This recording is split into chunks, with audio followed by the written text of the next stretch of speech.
इनसे मिलिए।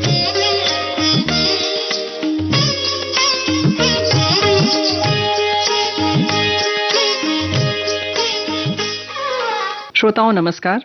इनसे मिलिए कार्यक्रम में आज हमारे मेहमान हैं विराज तड़वलकर जी और ये हैं सिनेमेटोग्राफर।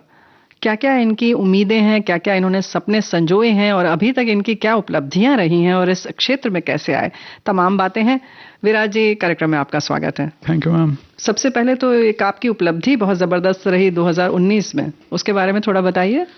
एक शॉर्ट फिल्म थी अटेंशन करके, मेरा एक दोस्त है शुभम सनप, उसने डायरेक्ट किया है। उसने ये मामी फिल्म फेस्टिवल होता है मुंबई में, उसके लिए बनाई थी स्पेसिफिकली।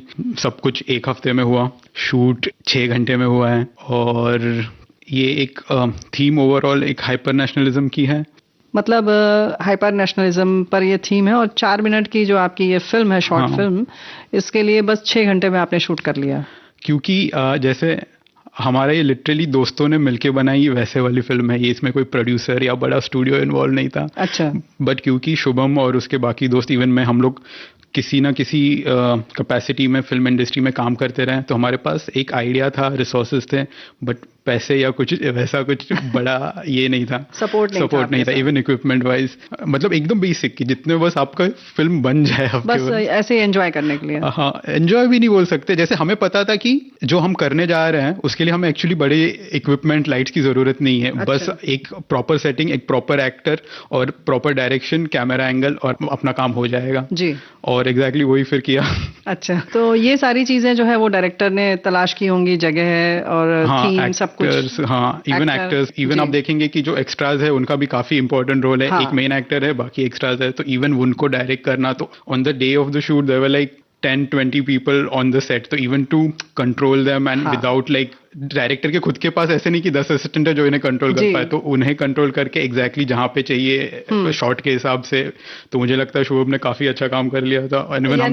हाँ, यानी कि ये कहना चाहिए कि जो भी है, जो विशेषज्ञ है जिस चीज का, उसके अलावा उसको सारे काम करने थे, है ना? Exactly mostly. लेकिन अभी जो शॉर्ट फिल्म्स बनाते हैं काफी लोग, इवन स्टूडेंट्स, यही होता है कि तुम्हें 10 चीजें करनी पड़ती है और फिर अल्टीमेटली वही है, अगर तुम्हारे पास डिटर्मिनेशन है तो वो स्क्रीन पे दिख जाता है एक पॉइंट के बाद।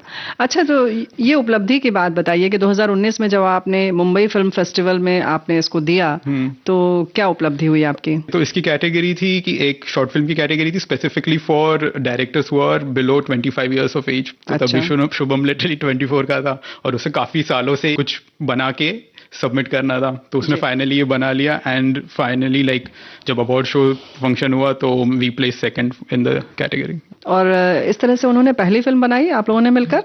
एक्चुअली हम लोग बैचलर्स किया है सेंट जेवियर्स से मास मीडिया में, तो शुभम मेरा जूनियर था, तो वहां पे कुछ ना कुछ छोटी मोटी चीजें बनाते रहते थे, क्योंकि हमारा जो कोर्स था वो ऐसा था कि आपको फोटोग्राफी करनी है, थोड़ा डिजाइन करना है, कुछ वीडियो बनाना है जी। तो लेकिन तो एक हिसाब से पहली फिल्म नहीं थी, लेकिन ये काफी साल बाद, जैसे कि फिर जेवियर्स के बाद मैं FTI चला गया, वो एक्चुअली प्रॉपरली फिल्म इंडस्ट्री में काम करने लगा, तो इसके बाद ऑलमोस्ट 4-5 साल बाद हम वापस एक साथ आए। उसका एक एक्सपीरियंस बन चुका था, मेरा एक एक्सपीरियंस बन चुका था, जो मुझे लगता है काफी काम में आया हम दोनों के। मेरा ये कहने का मतलब है कि इस तरीके की किसी प्रतियोगिता में या कहना चाहिए फेस्टिवल में आपने पहली बार दिया इस तरीके की film? Proper big film festival में ये पहला होगा। बाकी कॉलेज फेस्टिवल में, फिल्म फेस्टिवल होते वहां पे हाँ वो होता रहता था, उसमें तभी भी कुछ जीतते थे, कुछ नहीं, वैसा चलता रहता था। बट ये एक ही प्लेटफॉर्म था। हाँ एग्जैक्टली, क्योंकि आप कुछ ऐसे कॉम्पिटिटर्स के साथ कम्पीट कर रहे हो जिनके पास काफी एक्सपीरियंस भी है, किन लोगों के पास रिसोर्सेज भी है एग्जैक्टली जी।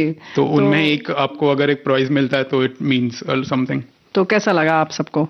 काफी अच्छा अभी क्योंकि मुझे अच्छे से याद है, क्योंकि वो जब अवार्ड फंक्शन हो रहा था जी, तब इवन मेरे जो FTI के कुछ सीनियर्स थे, उनकी फिल्में फीचर फिल्म की कैटेगरीज में नॉमिनेट हुई थी, तो इवन वो थे, वो अच्छा। जीते, फिर उनके साथ मैं था, तो एक काफी अच्छा जो एक अवार्ड फंक्शन वाला जो टाइम था वो काफी मजेदार था, क्योंकि मेरी टीम के साथ हूँ, मेरे दूसरे जो कलीग्स हैं उनके साथ हूँ, वो उनके फिल्मों को अवार्ड मिल रहा है, मुझे मेरे फिल्म को अवार्ड मिला, तो काफी और अच्छा एक आपके जो बहुत सीनियर थे, बहुत अनुभवी थे, वो सब एक प्लेटफॉर्म पर थे। एग्जैक्टली वो बहुत अच्छा लग रहा होगा हाँ, सच में क्योंकि ऐसा फिर काफी कम होता है, क्योंकि अगर आप फिर एक स्टूडेंट लेवल पे फिल्म फेस्टिवल में डाल रहे हो तो फिर आप बस वही एक हो जाता है, वो एक सर्कल के साथ। लेकिन एक ये तो मामी एक ऐसा प्लेटफॉर्म है जो ऑलमोस्ट पूरे इंडिया में काफी फेमस है एंड लाइक काफी कॉम्पिटिटिव कहूंगा मैं उसको। It's like it won't be that easy to like make to get a prize in MAMI. चलिए, पहले तो आपको ढेर सारी बधाई इसमें, इस उपलब्धि के लिए कि आप लोगों को मिला, आपकी पूरी टीम को। और जाहिर है कि ये प्रोडक्शन जो होता है, कोई भी एक छोटी फिल्म बनी हो या बड़ी, पूरा एक यूनिट काम करती है ना। हाँ बिल्कुल बिल्कुल। फिल्म मेकिंग प्रॉपर एक टीम मेकिंग एफर्ट है। मतलब आप मोस्टली क्या होता है, लोगों को लगता है हीरो हीरोइन स्क्रीन पे दिखते, ज्यादा से ज्यादा डायरेक्टर का नाम पता होगा, पर किसी को एडिटर, सिनेमाटोग्राफर, साउंड में, ठीक है अभी वो भी साउंड में भी वो सिंगर्स के नाम पता है, पर एक साउंड डिजाइनर होता है, ये सब किसी को कुछ आइडिया नहीं है। बट एक डायरेक्टर के पीछे एक काफी अच्छी टीम होनी चाहिए अगर आपको एक इवन एक ठीक ठाक फिल्म बनानी है। अच्छी फिल्म को तो बात अलग है। तो भाई इस तरह से यानी कि पूरी टीम का जो है आपको अगर सपोर्ट मिलता है तो जाहिर है कि एक अच्छी चीज बनकर सामने आती है। लेकिन एक सिनेमेटोग्राफर के तौर पर आप का क्या नजरिया होता है जब आप फिल्म शूट करने जाते हैं? तो आप अपने हिसाब से कुछ सेट वगैरह लगवाते हैं या आप क्या सोचते हैं? एक सिनेमेटोग्राफर का काम बेसिकली ये होता है कि जो डायरेक्टर है आपका, उसका एक विजन होगा, एक इंटेंट होगा, जो भी प्रोजेक्ट हो, भले ही वो 1 मिनट की छोटी फिल्म हो या 3 घंटे की बड़ी फिल्म, तो आपको उसके विजन को स्क्रीन पे लेके आना है। और आपके पास आपके कुछ इक्विपमेंट्स में नहीं, टूल्स बोल सकते हैं, कैमरा है, लाइटिंग है। तो अभी डायरेक्टर, इनका काम मोस्टली स्टोरी, एक्टर्स, डायलॉग, इनसे रिलेटेड होता है। जब जैसे ही आप कैमरा, इक्विपमेंट और लाइटिंग इन चीज़ों में आते हो, ये काफ़ी टेक्निकल चीज़ें होती जाती हैं। तो सिनेमेटोग्राफी इन जनरल 2 चीज़ों का कॉम्बिनेशन कह सकते हैं कि आप टेक्निकली भी आपको कुछ चीज़ें पता होनी चाहिए और एस्थेटिकली भी कुछ चीज़ें पता होनी चाहिए कि लाइट कैसे वर्क करती है, किस कलर को आप किस रूम में, किस कलर पैलेट में ही आप कैसा मूड दिखाना है, तो कौन सा रंग दिखाना है, ऐसा? एग्जैक्टली कि आप एक्चुअली मैनिपुलेट कर सकते हो मूड्स और इमोशन जो आपके ऑडियंस का। जी। तो लाइट के माध्यम से और हमें लगता फ्रेमिंग, आप जो लेंस यूज कर रहे हो, जो एंगल, या एग्जैक्टली एंगल, जो कैमरा का आप मूवमेंट दे रहे हो, तो आपके पास 10 ऑप्शन होंगे ये सब चीजें करने के लिए। 10 चीजें आप कर तो सकते हो, लेकिन आपको सिर्फ एक ही राइट चीज होगी आपके स्टोरी के हिसाब से, ना आपके हिसाब से, ना आपके प्रोड्यूसर के हिसाब से। वो है आपका स्किल कि आप वो एक जो राइट एंगल है, जो एक राइट लेंस है, आपके स्टोरी के हिसाब से जो है आपको वो चूज करके आपको और बेस्ट हो जो। हाँ, ये तो बिल्कुल सही बात है कि अभी आप चूंकि उभरते हुए हैं, अभी आपने शुरुआत की है, इस दुनिया में कदम रखा है, तो जाहिर है कि आप इतने आयाम देख रहे हैं। तो शुरुआत हुई कैसे, आप इस दिशा में कैसे आ गए? बचपन से फोटोग्राफी का थोड़ा शौक था। अच्छा। 11th-12th स्टैंडर्ड तक आने तक डिजिटल कैमराज आ गए थे, तो उससे फोटोग्राफी काफी इजी हो गई थी, क्योंकि अभी आपके पास वो रोल वाला चक्कर नहीं था कि 30 या कुछ 36 उतने फोटोज हैं। तो वो हाथ में आके क्लिक करना चालू कर दिया था। एक पॉइंट के बाद फिर तो मोबाइल और कैमरा वैसा हो गया, तो अनलिमिटेड मामला हो गया। हाँ, वो एक था कि मैं कंटिन्यूसली करते रहता था, भले ही अच्छे बुरे जैसे भी हो, कभी बोर नहीं हुआ उस चीज से। अच्छा। फिर अल्टीमेटली जब ग्रेजुएशन का टाइम आया तो बैचलर्स के लिए मैंने मास मीडिया किया सेंट जेवियर्स कॉलेज से, मुंबई। तो हमारा कोर्स ही ऐसा था, क्योंकि मीडिया से रिलेटेड था, तो काफी photography, design, even film making नहीं बोल सकते, लेकिन कुछ ना कुछ वीडियो वगैरह बनाना ही पड़ता था जी। तो उसमें तो फोटोग्राफी, जो सिनेमेटोग्राफी है, उसका एकदम बेसिक और लाइक बेसिस फोटोग्राफी है जी। तो वो थोड़ा मेरे क्लियर हो गए थे जब तक मैं जेवियर्स में था। हाँ, और जो सिनेमेटोग्राफी का डायरेक्शन है वो एक्सप्लोर करना चालू किया था जी। और जब मेरा ग्रेजुएशन कंप्लीट हुआ तो फिर वही सवाल था कि क्या करना है अब आगे। FTI के बारे में सुना था और डैडी बताते थे कि कभी वो भी गए थे एक बार बस देखने की क्या मिल सकता है एडमिशन, नहीं तो उनका तो नहीं हुआ था। तो फिर बस हाँ, एक बार अप्लाई कर दिया था।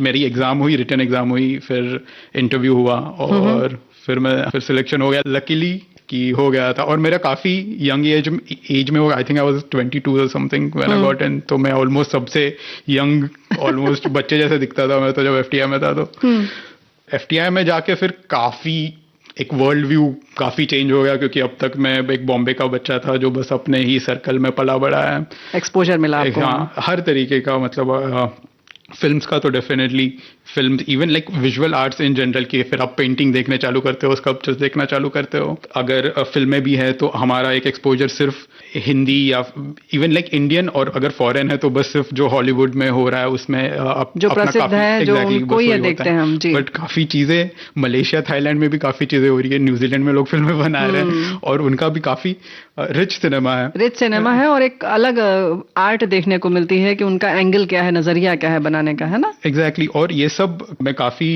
लकी मानता हूँ खुद को कि मैं एक ऐसी एज में गया जब मेरा दिमाग पूरी तरीके से मैं अब्जॉर्ब कर पाया इन चीजों को। और फिर उसके बाद जब FTI का कोर्स कंप्लीट हुआ तो फिर मैं मुंबई आ गया। तो ये जो बात है कि आपने FTII से किया, तो जाहिर है कि आपका अनुभव और जो आपने सीखा वो बाकी सबसे बहुत अलग था।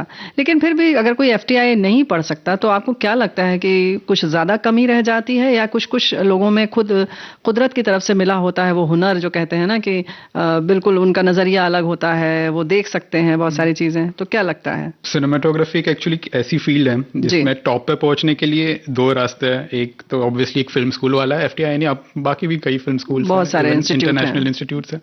और एक रास्ता ऐसा भी है कि जहाँ पे आप किसी सीनियर सिनेमेटोग्राफर को अप्रोच कीजिए, उनके साथ उनकी टीम में एज एन असिस्टेंट ज्वाइन हो जाइए और ऑन द फील्ड सीखिए। अब जीरो से स्टार्ट करके आप टॉप तक पहुंच सकते हैं जी। तो लेकिन इसमें कुछ चीजें ऐसी है कि अगर आप फिल्म स्कूल के थ्रू जाते हैं तो आपका एक जो एक्सपोजर होता है वो काफी अलग होता है एज इन वो, प्लस आपको फिल्म स्कूल में काफी मुझे लगता है गलतियां करने का मौका मिलता है, सुधारने का मौका मिलता है, जो बाहर क्योंकि आपके ऊपर एक प्रेशर होता है कि आपके प्रोड्यूसर के पैसे लगे, आप कुछ ज्यादा अलग या एक्सपेरिमेंटल चीजें नहीं कर सकते। सही बात है। और अगर but at the same time that doesn't mean कि आप बस फिल्म स्कूल नहीं गए तो आप सिनेमाटोग्राफर नहीं बन सकते। आजकल तो इंटरनेट की वजह से इतनी सारी चीजें ऑनलाइन मिल जाती है कि आप सीख सकते हो। बट मैं फिर भी कहूंगा कि अगर किसी को इस चीज में इंटरेस्ट है तो आप वीडियोस देखिए, बुक पढ़िए, लेकिन प्रैक्टिकल एक्सपीरियंस के अलावा आप आगे नहीं बढ़ पाओगे। इवन आपके पास टैलेंट भी है, अगर आपके पास वो एक नजर भी है, तो आपको कहीं ना किसी सेट पे जाके जीरो से काम करना चालू करना पड़ेगा तो ही आगे होगा। और वैसे भी किसी भी संस्थान से जब हम सीखते हैं तो जाहिर है कि उनका एक प्रोस्पेक्टस होता है, उनका सिखाने का एक तरीका होता है। तो जो सिखाने वाले हैं और जो सीखते हैं उसका तरीका तो थोड़ा अलग आ ही जाता है, क्योंकि वो सिस्टमैटिक तरीका होता है। एग्जैक्टली ये लिटरली किसी भी सब्जेक्ट या किसी मैं तो इवन एक्चुअली सिनेमेटोग्राफी को एक लैंग्वेज जैसे मानता हूँ, जैसे हिंदी है, मराठी, इंग्लिश, जो भी है, ये एक विजुअल लैंग्वेज है। अगर आपको ABCD क ख ग से स्टार्ट करके अगर सिस्टमैटिकली पढ़ाया जाए तो आपका जो आप फाइनली जब आप इंस्टीट्यूट से निकलोगे तो एक आप में एक जो कॉन्फिडेंस होगा, एक जो आपका एक्सपीरियंस होगा, दैट विल प्ले, वो आपको काफी आपके जो कॉन्टेम्परेरीज है उससे 2-3 स्टेप आगे रखेगा। जी। अब भविष्य में क्या और कर रहे हैं, इस वक्त क्या कर रहे हैं और आगे क्या करने की योजना है? अभी तो फिलहाल कुछ प्रोजेक्ट्स चल रहे हैं, एक शॉर्ट फिल्म है, एक म्यूजिक वीडियो है। तो काफी लोगों को लगता है कि सिनेमेटोग्राफी, जिन्हें पता भी है उन्हें लगता है कि बस शूट करना है, लाइटिंग करना है और ऑर्डर देना है। बट इसके मोस्टली शूट 2 दिन का होता है, उसके पीछे 10 दिन की तैयारी लगती है, जहाँ पे आप पेन और पेपर लेके के बैठते हो अपने डायरेक्टर के साथ कि क्या कैसे करना है। तो क्या ये जो यही जानना चाह रहे थे, ये जो आप कह रहे हैं पेन कागज लेकर बैठते हैं, तो क्या पूरा चित्र बना लेते हैं या क्या तैयारी करते हैं पेन कागज पर? ऑलमोस्ट एक चित्र ही बनाना पड़ता है कि एक स्टोरी बोर्ड टाइप बनता है कि आप पहले एक वाइड लेंगे, क्लोज लेंगे, कैरेक्टर को ऐसे इंट्रोड्यूस करेंगे, ये कैमरा यहाँ से यहाँ इतना मूव होगा, ये पीछे का मेरा बैकग्राउंड इतना दिख रहा है, ये इतने फोकस पे ये रहेगा, ये फोरग्राउंड में ये दिख रहा है, इसमें इसके क्या पॉसिबिलिटीज हो सकते हैं, अल्टरनेटिव्स क्या हो सकते हैं, अगर कुछ गलत हो गया तो प्लान बी क्या है हमारा। तो मैं लाइटिंग के हिसाब से बात करूंगा, जो प्रोडक्शन डिजाइनर या कॉस्ट्यूम वाले हैं वो उनके हिसाब से भी ये सब चीजें देखेंगे, और तब जाके जो 2 दिन का शूट होगा तब थोड़ा केओस कम होगा। बट जितना प्रिपेयर्ड होंगे, बेसिकली एग्जाम जैसा है कि आप जितनी तैयारी अच्छी करोगे आप उतना अच्छा परफॉर्म कर लोगे। आप सिनेमेटोग्राफर हैं विराज जी, और जाहिर है कि फिल्म में काम करेंगे, मतलब आपका सपना यही है कि आप पूरी फिल्म बनाएं, फीचर फिल्म, है ना? तो क्या सपना है आपको? बस यही सपना है या छोटी छोटी फिल्में बनाते रहें? क्या सोचते क्या हैं आप? नहीं, होपफुली जल्द ही थोड़ा लेवल अप हो जाएगा, जहाँ पे मैं प्रॉपर फीचर फिल्म शूट कर रहा हूँ, जिनके गाने रिलीज हो, विविध भारती पे पूरा देश सुने। क्या बात है। आशा करता हूँ जल्द ही ये हो। चलिए, आप आशा करते हैं और हम ढेर सारी शुभकामनाएं देते हैं अपने तमाम श्रोताओं की ओर से कि विराज तड़वलकर की फिल्म बने और विविध भारती से उसके गाने बजाए जाएं और पूरा देश उसे सुने। तो बहुत बहुत धन्यवाद विराज जी। धन्यवाद मैम। इनसे मिलिए,